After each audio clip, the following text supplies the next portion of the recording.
A gente continua aqui o nosso bate-papo com o Roberto Pelissari, presidente da Autarquia Municipal de Trânsito e Transporte, falando aí das mudanças que estão sendo feitas no trânsito de Ponta Grossa. E trânsito é engraçado, né, Pelissari? Porque todo mundo tem solução, né? Como eu falei no começo. É tipo nem... seleção brasileira. Você é você e o técnico aí recebendo tudo. É isso aí. Todo mundo tem sua participação. É claro que às vezes as pessoas contribuem de forma positiva. Né? Porque é o que eu sempre falo, o trânsito ele é geral, mas ele é muito peculiar para quem usa. Por onde você trafega, eu não trafego. Então você vê a dificuldade. Eu não consigo ver. Se eu for fazer uma intervenção lá, lógico que eu vou fazer uma análise. Mas às vezes a minha análise não é a necessidade. Então nós temos sugestões vindas e sempre estamos sujeitos sempre estamos acatando algumas sugestões. Claro, tem umas que são absurdas, que não tem como executar no primeiro momento, ou que não dão certo, né? Põe o semáforo, põe uma lombada, põe um radar. Não, tem que avaliar, né? Tem que avaliar o que cabe ali, o que dá para fazer, se dá para inverter, se dá para pôr lombada, se dá para pôr radar, se é semáforo mesmo, se é redução de via, se é binário. Então, tudo isso é o que a gente deve fazer, é o nosso trabalho, de verificar toda essa questão de trânsito, essa parte aí de logística e movimentação. Isso sem contar o paripacho aí, né, aproveitando esse clima de maio amarelo, da educação para o trânsito, né? Sim, sem dúvida, sem dúvida. Isso é fundamental. Porque a partir do momento que você tem o sujeito que não dá vez para o outro sair, ele atrapalhou todo mundo, ou que não dá vez para o outro estacionar, ou que tem a bendita mania da conversão à esquerda. Quando é que nós vamos parar de fazer conversão à esquerda aí? Olha, é um sonho grande não só meu, como de muita gente que lida com o trânsito acabar com essa conversão à esquerda. Por isso que eu digo, as questões você tem que... Se você proíbe uma conversão à esquerda, você tem que fazer um looping na quadra. Né? Você tem que fazer. Vou andar uma quadra a mais. Vai ter que andar uma quadra a mais. Não vai morrer, né? Não, infelizmente, para a tua segurança, para melhor conforto de todo mundo, você vai andar uma quadra a mais. Tem que acontecer isso. O Maio Amarelo, como você falou, é o início das ações da educação no trânsito, ao qual a autarquia sempre está presente, sempre fazendo as blitz educativas, nas escolas, priorizando o ensino do trânsito para as crianças. Nós atendemos mais de 5 mil crianças, atingimos mais de 5 mil crianças nesses eventos. Nós também damos palestras nas empresas, enfim, todos aqueles que querem conhecer mais sobre o trânsito. Nós temos lá a nossa seção de educação no trânsito, que trabalha muito bem, que está sendo conduzida de uma maneira brilhante, né, pelos funcionários lá, pelas servidoras. E essa questão da educação, um grande exemplo que a gente teve, as primeiras rotatórias ali na Ernesto Vilela, né, o pessoal ficava absolutamente perdido, né? Não sabia quem tinha preferência de entrar na rotatória. Quem está na rotatória tem a preferência, mas quem tem a preferência de entrar nela, né?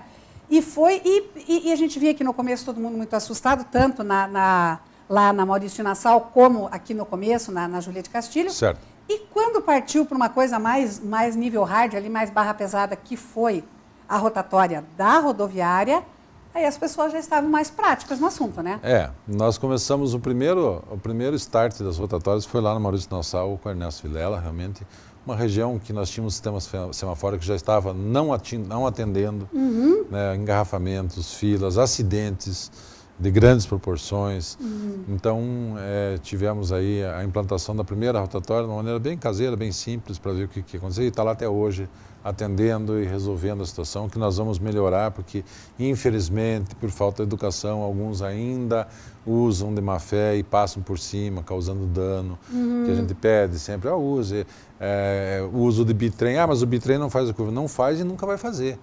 Porque primeiro que o local não é para bitrem. Exatamente. A cidade é trânsito urbano. Né? Esse trânsito rodoviário não pode estar dentro da cidade. Exatamente, ele não tinha que estar lá. Não tinha que estar lá, então ele não vai fazer mesmo, nunca vai fazer. Não tinha nem andando reto lá, por sinal. Exatamente. Então, assim, nós começamos lá, startamos depois para a Júlia de Castilhos, fazendo uma outra mudança, tirando aquele cruzamento que existia da Barão do Cerro Azul com a Ernesto Vilela, para continuidade, que era um problema muito sério. Então, implantamos essas outras rotatórias, como a da OAB, lá do VCG, da Avenida dos Vereadores, essa agora da rodoviária, que foi uma outra de maior porte, com grande intervenção. Aliás, quando eu falo rotatória, a gente fala muito na rotatória, mas essa intervenção de trânsito que houve ali na João Manuel dos Santos Ribas, ela compõe de 2 rotatórias, calçada com acessibilidade, estacionamento com baias para ônibus, reforço de pavimentação para os ônibus. Então, é um trabalho muito maior do que somente a rotatória. Que inclusive a gente viu muita gente falar, a rotatória é do 1 milhão para fazer uma rotatória. Mas ali a obra é bem maior do que só a rotatória, né? Sim, por isso que eu digo, é um contexto muito maior, o número de calçadas que teve ali, a área de pavimentação de calçada, a área que questionam muito, a rotatória é do 1 milhão. Mas veja, primeiro que nós não estamos fazendo uma obra nova, né? Nós já estamos fazendo, vamos dizer assim, uma reforma no lugar. Quando você vai fazer uma reforma, como muitas pessoas já devem ter feito nas suas casas, elas pensam numa coisa e acabam acontecendo outras no decorrer da obra. Nós, por uma medida até de querer se preocupados com isso, previmos algumas coisas que não foi usado. Um exemplo, 150 metros de drenagem, né? Isso não foi feito. Mas ele estava previsto no preço, no custo. Estava previsto. Porque imagina se a gente não faz essa previsão e acontece de ter. Aí eu paro toda a obra para fazer uma outra licitação, para colocar a drenagem, quer dizer, não justifica, né? Então nós temos que, como a gente está teoricamente fazendo uma reforma, vamos já deixar tudo orçado, previsto para o ano que vem. Então muitas coisas aconteceram, tem muitas dúvidas lá, vamos esclarecer todas as dúvidas, não há problema algum, todo mundo às vezes critica algumas situações de valores, nós trabalhamos com tabelas oficiais, as quantidades foram extraídas de projeto, foram todas elas medidas, todas elas confirmadas pela fiscalização, né? Tem diário de obra, enfim, tem relatório fotográfico. Nós vamos mostrar aí para aquelas pessoas que talvez entendam ou não entendem de como trabalha o serviço, né, como o serviço se compõe. Nós vamos mostrar aí para a população que nós estamos prezando pelo dinheiro público e trabalhando cada vez mais com maior transparência, maior honestidade, para que nós possamos, então, melhorar a condição, a qualidade de vida aí dos moradores de Ponta Grossa. E ali naquela intervenção, vocês tinham um desafio extra que vocês não podiam parar o trânsito, né? Exato. Vocês não tinham para onde desviar ali, você não tem outra alternativa, né? Nós fizemos a obra com o trânsito, que ficou meio precário e caótico em alguns momentos, mas nós não paramos. Ele pode ter ficado mais lento, mas ele não parou.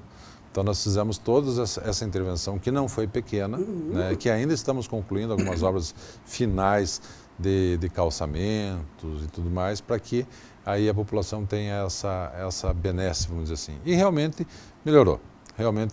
Melhorou, as pessoas trafegam mais rápido, os ônibus que antes subiam, chegavam de viagem na Visconde Toné, faziam aquela conversão à esquerda para entrar ali na rodoviária, para adentrar a rodoviária, causavam estresse, que é a famosa conversão à esquerda, que ali, graças a Deus, já eliminamos. Exatamente, um pouco a menos.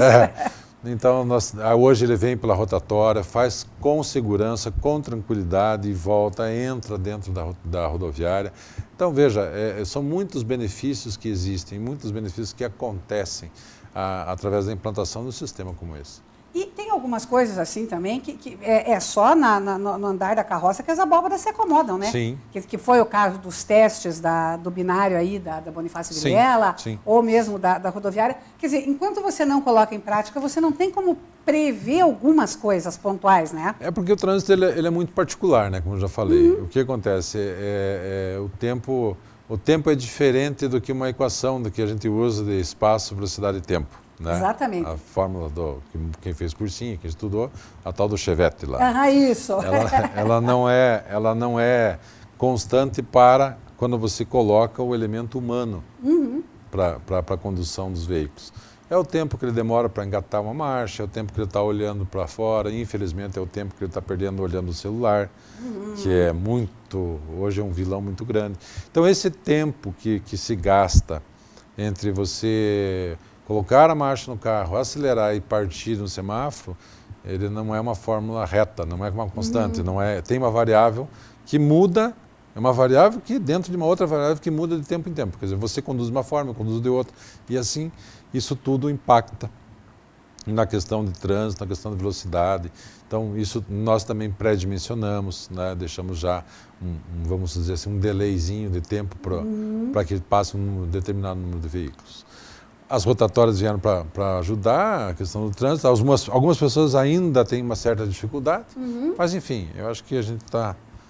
No dia a dia, as pessoas vão aprendendo a usar. E uma coisa que a gente percebe também, por exemplo, a questão do sincronismo dos sinaleiros da Baldino Táxi foi uma coisa que agora está redondinho, né? Sim, porque você diminuiu, como eu falei, nós diminuímos 40% do número de veículos lá. Então, quem dizia que nunca teve sincronismo erra quando diz isso, né? O que nós tínhamos era um grande volume de tráfego e que o sistema semafórico já não estava observando mesmo com o tempo que estava destinado.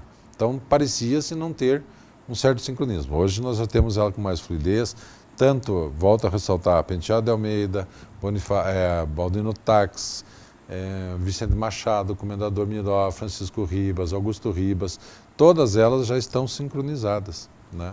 Sempre estiveram, só que não aparecia, agora estão aparecendo mais. É evidente que alguns pontos nesse estudo que fizemos, como a Júlia Vanderlei, que sempre foi uma via carregada já pelo dia a dia, agora com o fluxo invertido, ela teve uma maior utilização da faixa de serviço, né? E hoje, como era o último dia de teste, nós também delimitamos, tiramos um lado do estacionamento, infelizmente não tem que fazer, e ela fluiu de forma muito boa, né? Ou seja, ela deu fluidez no trânsito. Então, infelizmente, talvez seja a hora de retirar o estacionamento de alguma parte ali da Júlia Vanderlei. E o que mais que tem de mudanças previstas aí? Ou chega de tanto? Não tem como chegar, né? Não tem como, né? Nós sempre estamos em movimento na autarquia, vamos dizer assim, né? Nosso cérebro ali sempre está em movimento. Tem algumas mudanças que vão acontecer, novos binários vão surgir, readequações viárias, como na Anita Garibaldi vai ter também. Nós implantamos um semáforo num ponto crítico que era a ligação com a Palmeirinha, que vários acidentes ou alguma coisa por ali acontecia. Hoje nós implantamos o semáforo, ele faz fila, a população reclama, mas o poder público é assim, gente, ele demora um pouco para você poder, se fosse como na iniciativa privada, você vai lá, faça, paga e melhor preço, menor preço. No poder público ele demora um pouco mais, nós temos um projeto, temos que licitar, tem que esperar o vencedor, tem que ver. Então tem um trâmite um pouco mais burocrático, um pouco mais demorado. Mas nós vamos ter mudanças, sim, ali na Anita Garibaldi. Existe uma ideia de interligar, o prefeito Marcelo já tem visto isso, interligar a Anita Garibaldi lá com o Antônio Sade, que é um outro corredor para desafogar lá a chegada de quem vem ali pela PR-151, né? Que por mais que tenha uma rotatória na frente do Cefet, hoje já está também chegando no extremo, já está... Congestionada? É o número de veículos, acesso, as pessoas que moram fora e que vêm estudar em Ponta Grossa, nas universidades. Vamos dar o exemplo do Carambeí, de Castro, né? Que você tem um número de pessoas que contribuem aí para aumentar o trânsito naquele momento. Pessoas que trabalham, moram em Ponta Grossa, trabalham fora e que no final do dia retornam. Então, quer dizer, podemos esperar mais mudanças? Pode esperar mais mudanças, tá, com certeza. Mais briga por aí? Eu diria assim que mais desconforto no primeiro momento. Mas o importante é que as coisas vão caminhando. Sem Pelissari, dúvida. muito obrigado, parabéns aí. Eu que agradeço. Pela coragem, pela criatividade e por essa disposição aí de melhorar o nosso dia a dia, que a tarefa não é fácil. Não, mas nós estamos, graças a Deus, vencendo e com o apoio da população vamos vencer sempre. Tá certo, muito obrigada. Eu que agradeço a oportunidade. No próximo bloco, a gente conversa com a doula Mônica Balsano. É um instante só e eu já volto. Não saia daí.